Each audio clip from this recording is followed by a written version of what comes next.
तो ये है मेरे सामने एम्पियर का इलेक्ट्रिक स्कूटर। इसका नाम है मैग्नस ES। अब मेरे पास में जो वाइट कलर है इसके अंदर कुछ अलग कॉस्मेटिक अपडेट है और इसके अंदर इसके अलावा 5 कलर और आते हैं, जो कि एक ये ब्लू काइंड ऑफ कलर है, ये एक इसका ग्रे काइंड ऑफ कलर है, बाकी 1-2 कलर बाहर खड़े हैं। तो उन सब कलर में से ये जो बाकी के 4 कलर ये आपको सेम दिखने वाले हैं, बट ये जो वाइट कलर है स्पेशली इसके अंदर कुछ अलग कॉस्मेटिक अपडेट है। तो हम इस वाइट कलर वाले पूरी वीडियो में इसकी बात हम करने वाले हैं। तो सबसे पहले ऊपर से शुरुआत करते हैं। ये पूरा आपको फाइबर का यहाँ पे ट्रीटमेंट मिलता है। फिर ये जो आप LED देख पा रहे हो ये थोड़ा ब्लूइश टोन के अंदर आता है, हाई बीम लो बीम इसके अंदर आती है। हेडलाइट जो है इसका जो पूरा पैनल है वो इसका ज़्यादा अच्छा लगता है, बट ये जो ग्रे कलर वाला है इसकी जो हेडलाइट यूनिट है एक्चुअली ओवरऑल ये मुझे ज़्यादा कुछ अच्छी लगती है। TVS की जुपिटर वगैरह के अंदर आपको कुछ ऐसी वाली LED आ जाती है, तो मुझे ये थोड़ी ज़्यादा अच्छी लगी हेडलाइट के हिसाब से। बाकी ओवरऑल डिज़ाइन वगैरह है वो इसका ज़्यादा बेहतर लगा। यहाँ पे इसके अंदर DRL यहाँ पे आते हैं और इस ब्लैक कलर वाले के अंदर देखोगे तो जो हेडलाइट की यूनिट है इसके अंदर ही ये इंटीग्रेट यहाँ पे किया गया है। और बाकी नीचे की तरफ आपको इंडिकेटर यहाँ इसके अंदर ही आपको मिल जाएंगे इस तरीके से। और जो DRL है वो भी इसके अंदर है। तो ये जो इंडिकेटर DRL और नीचे थोड़ा सा क्रोम का फिनिश यहाँ पे दिया गया है, तो काफ़ी अच्छा नॉर्मल जैसे कि आपके पेट्रोल वाले स्कूटर आते हैं वैसा ही डिज़ाइन रखने की कोशिश की है। ज़्यादा साउट आउट ये नहीं करता है कि हम इलेक्ट्रिक बना रहे हैं, ऐसा कुछ नहीं है। बिल्कुल सिंपल सोबर सा डिज़ाइन सामने की तरफ रखा गया है। एम्पियर का स्टिकर यहाँ पर दिया गया है, कोई भी बेजिंग वगैरह नहीं है। और यहाँ पर अपनी नंबर प्लेट आप लगाओगे। नीचे आप देखोगे तो इस तरफ आपको यहाँ पे आपको इलेक्ट्रिक की फिर से एक आपको स्टिकर मिल जाएगी। नीचे की तरफ आप देखोगे तो आपको 10 इंच के आपको अलॉय नहीं, आपको स्टील व्हील्स मिलते हैं। और फिर इसके अंदर जो ब्रेकिंग सिस्टम की बात करूँ तो ये आपको ड्रम वेरिएंट के अंदर ही आते हैं। पूरा का पूरा पीछे भी ड्रम हब आएगा और सामने भी ड्रम के अंदर आएगा। आगे पीछे दोनों तरफ आपको कॉम्बी ब्रेकिंग सिस्टम है, उसकी सुविधा मिल जाती है। आपको नॉर्मल वाले टेलीस्कोपिक सस्पेंशन वो भी दिख जाते हैं। सामने की तरफ पूरा पूरा वाइट कलर यहाँ पे इस्तेमाल किया गया है। कोई भी कंट्रास्ट प्रोवाइड कराने की यहाँ पे कोशिश है वो नहीं की गई है। सामने से एक बार फिर से देखिए, कुछ ये ऐसा लगता है। स्पेशली ये जो डिज़ाइन दिया गया ना यहाँ पे, ये ज़्यादा यहाँ पे अच्छा लग रहा है और क्रोम थोड़ा बहुत यहाँ पे भी इस्तेमाल किया गया है। अब मैं यहाँ आता हूँ फ्लोर बोर्ड पे, तो आपको सिंपल से ये फ्लोर बोर्ड मिलता है। इसकी क्वालिटी डिसेंट है, ना ज़्यादा अच्छी ना ज़्यादा बुरी है, तो डिसेंट क्वालिटी यहाँ पे मिलेगी। और कुछ बैटरी से रिलेटेड मेंटेनेंस के लिए कुछ आपको इंस्ट्रक्शन है वो यहाँ पे दिख जाते हैं। फिर आप यहाँ पे ब्लू कलर के अंदर देख पा रहे हो, यहाँ पे आपको ये USB चार्जर की सुविधा यहाँ पे है और यहाँ पे अपना फ़ोन वगैरह आप रख सकते हो। काफ़ी ज़्यादा डीप है ये, शायद आप देख नहीं पा रहे होंगे, बट ये काफ़ी ज़्यादा डीप है। ये आपको यहाँ पे थैली वगैरह कुछ भी सामान वगैरह लटकाने का तो वो दिया गया है और इसकी क्वालिटी है वो भी ज़्यादा अच्छी यहाँ पे लगी है। फिर उसकी कुछ इस तरीके की की आती है, कोई भी स्मार्ट की वगैरह इसके अंदर नहीं आती है, बट सारा स्कूटर ऑपरेट आप सब इस की से कर सकते हो। फिर आप यहाँ पे क्या सारी चीज़ें मिलती है, ये देखिए आपको हैंड ब्रेक वगैरह लगाने का है, तो बिल्कुल सिंपल इसका ऑपरेशन है यहाँ से कर सकते हो। पीछे का ब्रेक यहाँ पे आता है, आगे का ब्रेक यहाँ पे आता है। और यहाँ पे अपन बात करते हैं क्या सारी चीज़ें आती है। सबसे पहले ये हाई बीम लो बीम का बटन है, फिर आपको हॉर्न का बटन है, फिर यहाँ पे इंडिकेटर है। यूजुअली क्या होता है कि इस जगह पे हॉर्न का बटन आता है बट ऊपर की तरफ इंडिकेटर रहता है, बट थोड़ा सा यहाँ पे उल्टा है वो सिस्टम थोड़ा दिया गया, तो आपको हाथ बिठाने में थोड़ा बहुत टाइम लगेगा, उसके बाद में सब चीज़ें सेट हो जाएगी। फिर यहाँ पे भी कुछ ऐसा लग रहा है कुछ देने की कोशिश की जा रही थी, बट अभी तक कुछ दिया नहीं गया। फ्यूचर में हो सकता है यहाँ पे कुछ अलग बटन वगैरह आ जाए। मोस्ट प्रोबेबली यहाँ पे क्रूज कंट्रोल आ सकता है, अभी तक तो यहाँ पे कुछ भी नहीं दिया गया। इस तरफ आपको हाई और लो, मतलब इसके अंदर आपको 2 मोड आते हैं।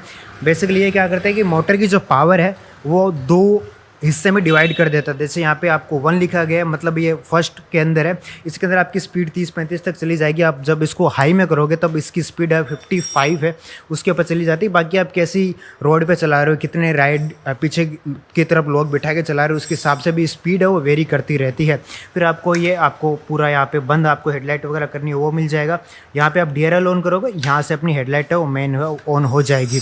इस तरफ आपको मैंने बस कुछ बताई है। इंडिकेटर दोगे तो आपकी ये सारी इंडिकेशन यहाँ पे आ जाएगी। हेडलाइट ऑन करने के बाद में अगर मैं हाई बीम लो बीम करूँगा तो वो भी यहाँ पे दिख जाएगा। अब ये जो छोटी सी स्क्रीन दी गई है उसके अंदर क्या सारी चीज़ें आती है। सबसे पहले मैग्नस यहाँ पे लिखा गया है और अभी मेरी मोटर ऑन नहीं है इसलिए आपको देख पा रहे हो ब्रेक का यहाँ पे साइन दिया गया है। और जब मैं मोटर ऑन कर दूँगा, अब देखिए, तो मोटर ऑन करने के बाद में रेडी यहाँ पे लिखा आता है। बीच में आपको सिंपल सी आपको स्पीड लिखी आती है और ये जो 1 दिखा रहा है इसके अंदर मैं उसको चेंज करूँगा तो ये 2 के अंदर चला जाएगा, क्योंकि इसकी ये टॉप स्पीड वाला यहाँ पे मोड आ जाएगा। तो अगर मैं खड़ी पूरे स्कूटर को ले जाऊँगा तो ये लगभग 55 तक जा सकता है जिस हिसाब से आप चलाओगे। बाकी बीच में आपको ओडोमीटर दिख जाएगा, बैटरी का यहाँ पे साइन दिखाया गया क्या बैटरी की अभी परसेंटेज वगैरह चल रही है, और बीच में आपको ये कुछ एनिमेशन नीचे की तरफ आपको चलता रहेगा। तो ज़्यादा कुछ इन्फॉर्मेशन नहीं है, जितनी है वो सारी आपके काम की चीज़ें यहाँ पे मिलने वाली है। फिर मैं नीचे आऊँगा तो ये जो चाबी वाला मैंने सिस्टम आपको बता दिया था। और अब मैं यहाँ पर आता हूँ तो ये जो फुट पैग है इनकी क्वालिटी देखिए कितनी ज़्यादा अच्छी है। थोड़ा टेक्टाइल फीडबैक के अंदर इनके अंदर थोड़ा रखा गया है, टेक्टाइल फीडबैक काफ़ी ज़्यादा अच्छा है। फिर पूरा फाइबर का पैनल, सिंगल पैनल यहाँ से लेके यहाँ तक दिया गया है। मैग्नस EX की यहाँ पे बेजिंग है 3D के अंदर दी गई है, जो कि काफ़ी ज़्यादा अच्छी लग रही है। फिर पीछे आप मोटर देखोगे ना तो मोटर पूरे व्हील के हब के अंदर ही दी गई है, अलग से मोटर नहीं है। व्हील के हब के अंदर हब माउंटेड मोटर जिसको बोलते हैं वो सारा दिया गया है। मोटर है वो अकेली मोटर लगभग 1200 वोल्ट तक की पावर है वो निकाल देती है अपने आप में। और पीछे आपको 2 सस्पेंशन मिलते हैं, दोनों आपको एडजस्टेबल है वो मिलते हैं। और कुछ प्रोटेक्शन है फाइबर के इस्तेमाल यहाँ पे किया गया है। रिफ्लेक्टर आपको यहाँ मिल जाता है। और पीछे की तरफ टेल लाइट है, ये आपको देखने में LED लगेगी क्योंकि काफ़ी ज़्यादा अच्छी फिनिश के साथ में इसको बनाया गया है। बट आप नीचे से देखोगे तो ये अंदर इसके अंदर हेलोजन बल्ब वो लगाया गया है, तो काफ़ी अच्छी फिनिश की यहाँ पे LED दी गई है। LED जैसा ट्रीटमेंट दिया गया है, दूर से देखने पर आपको LED लगेगा। बाकी ये पूरा हेलोजन का सेटअप यहाँ पर मिलता है। नीचे आपको नंबर प्लेट लगवाने का सिस्टम मिल जाता है। इस तरफ आपको BS6 नॉर्म के हिसाब से साड़ी गार्ड है वो भी मिल जाता है, काफ़ी नीटली डिज़ाइन किया गया है। और ये आपको पिलियन के लिए जो फुट रेस्ट आता है वो भी मेटल का काफ़ी अच्छा है। इस तरफ भी आपको ये फुट पैग है वो भी काफ़ी अच्छी तरीके से दिया गया है। और अच्छी बात यह है कि इसके अंदर आपको मैन स्टैंड और सेंटर स्टैंड दोनों की सुविधा मिल जाती है, जो कि काफ़ी अच्छी बात यहाँ पे है। और आई थिंक इसके अंदर ये side stand cut off sensor इसके अंदर अभी तक नहीं दिया गया, बट मैन स्टैंड और सेंटर स्टैंड देना ही एक आप आज के टाइम में इलेक्ट्रिक स्कूटर के अंदर एटलीस्ट काफ़ी ज़्यादा बड़ी बात है। अब मैं ओवरऑल डिज़ाइन इसका दिखा देता हूँ। अब मैं थोड़ा सा डिज़ाइन एलिमेंट में आपको इसके दिखा देता हूँ। जो इस ग्रे वाले जो स्कूटर है इसके अंदर देखिए LED यहाँ पे दी गई है, और उसके अंदर आपको ये जो यहाँ पे LED दी गई है DRL की बात कर रहा हूँ मैं। और इस तरफ आपको बस ये आपको इंडिकेटर है वो आपको यहाँ पे दिखने वाले हैं, इंडिकेटर यहाँ पे दिखेंगे और यह पूरी खाली फिनिश आपको दिखेगी। तो ओवरऑल डिज़ाइन वाइज है, हेडलाइट के डिज़ाइन के हिसाब से मेरे को ये ज़्यादा अच्छा लगा है। और ओवरऑल स्कूटर की डिज़ाइन की बात करें तो ये वाइट के अंदर काफ़ी ज़्यादा खूबसूरत वो लग रहा है। और अब मैं सीट के अंदर, अब सीट आपको खोलने के लिए क्या करना पड़ेगा, पहले आपको इसको बंद एंटी क्लॉकवाइज घुमाओगे, फिर एक बार और घुमाओगे तो इसकी जो सीट है वो ओपन हो जाएगी। इसके अंदर सबसे बढ़िया बात है कि काफ़ी अच्छी क्वालिटी की LED यहाँ पे दी गई है। बेसिकली ये यहाँ से काम करती है, जब सीट लग जाएगी तो यहाँ से इसका कनेक्शन वगैरह है वो ऑन हो जाता है। इसके अंदर आपको चार्जर दिया जाता है, इसको मैं अलग से आपको दिखा दूंगा। और इसके नीचे जो है वो बैटरी माउंटेड है। थोड़ी बहुत चीज़ें इसमें और उसमें थोड़ी फ़र्क लगेगी। उसका जो बैटरी कंपार्टमेंट खोलने का जो सिस्टम था वो थोड़ा सा अलग था, इसका थोड़ा सा अलग है। बेसिक आपको फर्स्ट एड किट वगैरह और टूल किट वगैरह छोटे मोटे आपको दिया जाता है, छोटा सा ब्रोशर दिया जाता है। और LED की इसकी जो ब्राइटनेस है वो दिन में भी अभी काफ़ी ज़्यादा अच्छी लग रही है, और रात में तो और ज़्यादा काफ़ी आपको लगने वाली है। और इसको चार्ज कहाँ से करोगे, तो चार्ज करने के लिए आपको यहाँ पे मैं आपको ठीक से दिखा दूँगा इसको बंद करके, तो चार्ज करने की भी सुविधा आपको यहाँ मिल जाती है। चार्जर ये लोग साथ में देते हैं, और अगर चार्जर आप घर पर रख दोगे उसके बाद में एक नॉर्मल आपको हेलमेट वो रखने की आपको जगह यहाँ पे मिल जाती है। बाकी थोड़ी सी जगह उसके बाद भी बाकी रह जाती है। और आपको मेन MC भी है, उसका स्विच यहाँ पे मिलता है। जब आपको काफ़ी दिन तक स्कूटर खड़ा रखना है तब आप इसको बंद करके वो रख सकते हो। चार्ज करने के लिए ये यहाँ पे छोटा सा एक स्लॉट है वो दिया गया है, इसको एक्सेस करना थोड़ा सा ईजी नहीं है, आपको नीचे झुकना पड़ेगा ज़्यादा। बाकी इसकी कैप वगैरह कुछ ऐसी क्वालिटी की आती है। बाकी ग्रेब रेल है वो आपको सिंगल पीस के अंदर मिलता है कि आपको यहाँ पे इसकी माउंटिंग मिलती है, बीच में माउंटिंग मिलती है, एक पीछे की तरफ यहाँ माउंटिंग मिलती है। तो सिंगल पीस के अंदर काफ़ी ज़्यादा अच्छी क्वालिटी का पीछे की तरफ आपको एक ग्रेब रेल मिलता है। और ये जो साइड मिरर है ये भी आपको एडजस्टेबल मिलता है, आपको आगे पीछे ऊपर नीचे आपको इसको एडजस्ट है वो भी कर सकते हो। अब मैं इसकी ऑन रोड प्राइस की बात करूँ ना तो एक शोरूम ये 77,000 के आसपास आता है। ऑन रोड की देखूंगा तो ये 90,800 के आसपास चली जाएगी, जिसके अंदर आपको 9,000 है वो इसकी गवर्नमेंट की सब्सिडी है वो आ जाएगा।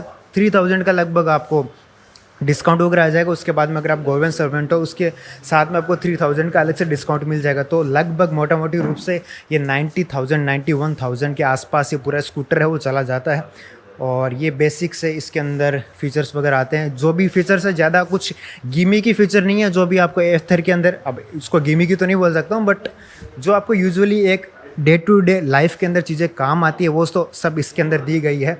और अब बात करते हैं सबसे ज़रूरी चीज़ रेंज की। देखिए एम्पियर बताया था कि इसकी रेंज लगभग 121 किलोमीटर ये सिंगल चार्ज के अंदर चल जाएगा। लगभग 5 से 6 घंटे ये चार्ज होने में लग जाएगा। अब 121 वो लोग बता रहे हैं, तो रियल लाइफ के अंदर आप इसके अंदर 80 to 90 के अंदर एक्सपेक्ट वो कर सकते हो आइडल कंडीशन के हिसाब से। तो बाकी लुक वाइज ये काफ़ी ज़्यादा सुंदर लगता है, ज़्यादा लाउड नहीं है। बेसिक आजकल के जो इलेक्ट्रिक IC स्कूटर आते हैं बिल्कुल वैसा लगता है। तो आपको कैसा लगा आप मुझे कमेंट सेक्शन में बता सकते हैं। और बाकी बस इस वीडियो में इतना ही। आप हमेशा हेलमेट पहनिए, सीट बेल्ट पहनिए और रात को लो बीम पर चलिए। धन्यवाद।